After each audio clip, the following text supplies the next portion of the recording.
Hello everyone. आज हम अपनी क्लास में ट्रिग्नोमेट्री पढ़ेंगे, जिसमें हम ट्रिग्नोमेट्री के कुछ कॉन्सेप्ट्स पढ़ेंगे और उसके बाद एक्सरसाइज वाइज क्लास 10th की एनसीईआरटी के क्वेश्चन सॉल्व करेंगे। तो हम कुछ बेसिक कॉन्सेप्ट्स सीखते हैं।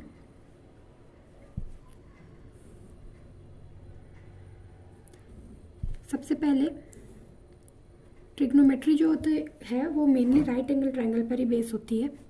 तो राइट एंगल ट्रायंगल हम एक बनाएंगे। राइट एंगल ट्रायंगल वो होता है जिसका एक एंगल 90 डिग्री का हो। तो ये एक 90 डिग्री का एंगल है, ठीक है।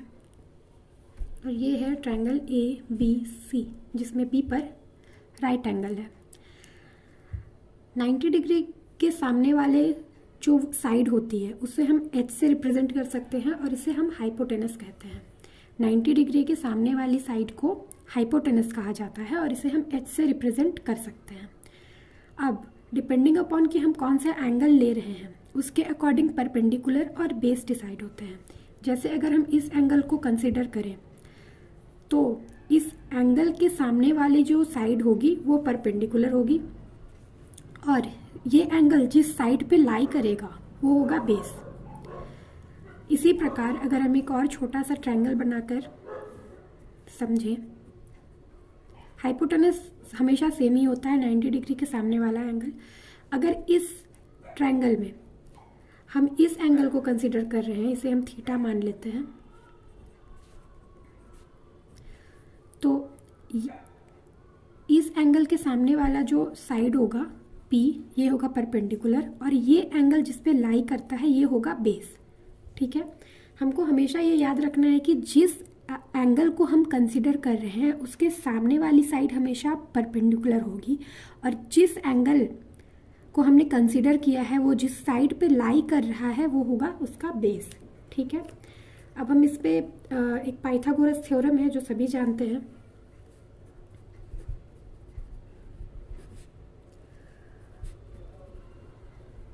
पाइथागोरस थ्योरम जिसमें हाइपोटेनस का square is equal to perpendicular का स्क्वायर प्लस बेस का स्क्वायर होता है।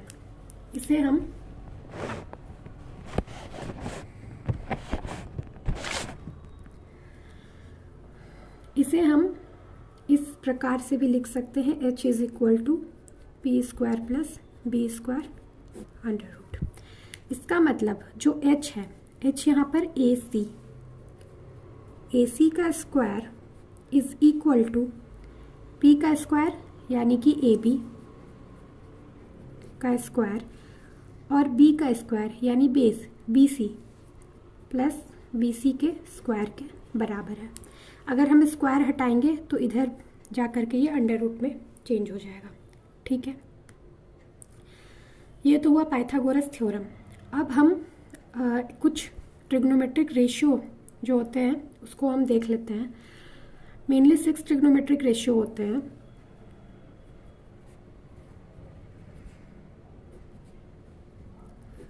Six trigonometric ratio.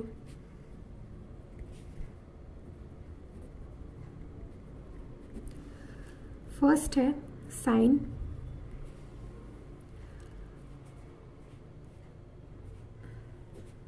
Cos, tan, cot, sec,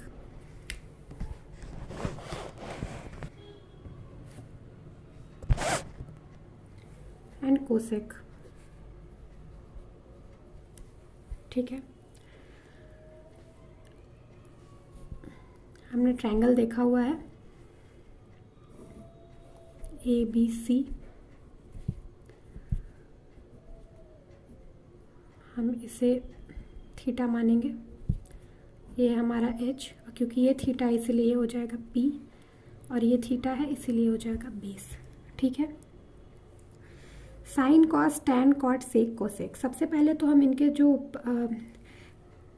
P, H and B के फॉर्म में जो टर्म्स होते हैं, जो रेशियोज होते हैं, उसे हम जानेंगे तो साइन इज इक्वल टू होता है P by H, perpendicular by hypotenuse. Cos is equal to होता है B by H, base by hypotenuse. tan is equal to होता है P by B, perpendicular by base. अब हम इन तीनों को ऐसे समझते हैं कि कॉट जो होता है वो हमेशा tan का उल्टा होता है। तो कॉट जो है वो P बाय बी है, सॉरी tan जो है वो P बाय बी है, तो कॉट होगा B बाय P। सेक जो है वो कॉस का ऑपोजिट होता है, तो सेक कॉस अगर B बाय H है तो सेक हो जाएगा H बाय B। उसी प्रकार कॉस सेक जो है वो साइन का ऑपोजिट होता है, तो अगर साइन P बाय H है तो कोसेक हो जाएगा H बाय P। तो इससे हमको एक चीज़ और समझ में आती है कि sine is equal to 1 by cosec, cos is equal to 1 by sec and tan is equal to 1 by cot. ठीक है, अभी बस साइन कॉस टैन कॉट के फॉर्म में लिखा हुआ है, लेकिन इस पर एंगल लिखना पड़ता है, बिना एंगल के ये कंप्लीट नहीं है। क्योंकि मान लीजिए हम यहाँ पे इस एंगल को कंसिडर कर रहे हैं, तो यहाँ पे sign A cos A tan A इस तरह से लिखा जाना चाहिए। ठीक है, पर अभी जस्ट बिकॉज कि आपको एक बार याद हो जाए इसीलिए ऐसा मैं बता रही हूँ। ठीक है, इन ट्रिग्नोमेट्रिक रेशियोज़ को याद करने का एक छोटा सा ट्रिक है, जिसको हम लिखते हैं पंडित बद्री प्रसाद हर हर बोले। पंडित बद्री प्रसाद हर हर बोले। इसमें देखिएगा ये P बाय H है, ये B बाय H है और ये P बाय B है। P by H sine, B by H cos and P by B tan. ठीक है, अब इसी को अपोजिट, क्योंकि हम जानते हैं कि साइन कॉस और टैन का उल्टा होता है, साइन का कॉसेक, कॉस का सेक एंड टैन का कॉट, तो हम इसको उल्टा लिखेंगे। उल्टा लिखेंगे मतलब जो नीचे है हर हर बोले उसको ऊपर कर देंगे और पंडित बद्री प्रसाद को नीचे कर देंगे, इस तरह से। पंडित बद्री प्रसाद नीचे, ऊपर हर हर बोले, तो H by P, H by B, B by P, तो ये हो जाएगा हमारा कॉट, H बाय B हमारा हो जाएगा सेक और H बाय P हमारा हो जाएगा कॉसेक। साइन का opposite cosec, P by H, यहाँ H बाय P, कॉस का ऑपोजिट सेक, यहाँ B बाय H, यहाँ H बाय B, और टैन का ऑपोजिट कॉट, तो यहाँ P बाय B, यहाँ B बाय P। इस प्रकार से आप इसको याद कर सकते हैं। आज के लिए इतना ही। नेक्स्ट क्लास में हम एक्सरसाइज 8.1 स्टार्ट करेंगे, उसके सभी जो 11 क्वेश्चन है उसको सॉल्व करेंगे। Thank you for watching guys. If you like the video then hit the like button, share it with your friends and subscribe to my channel.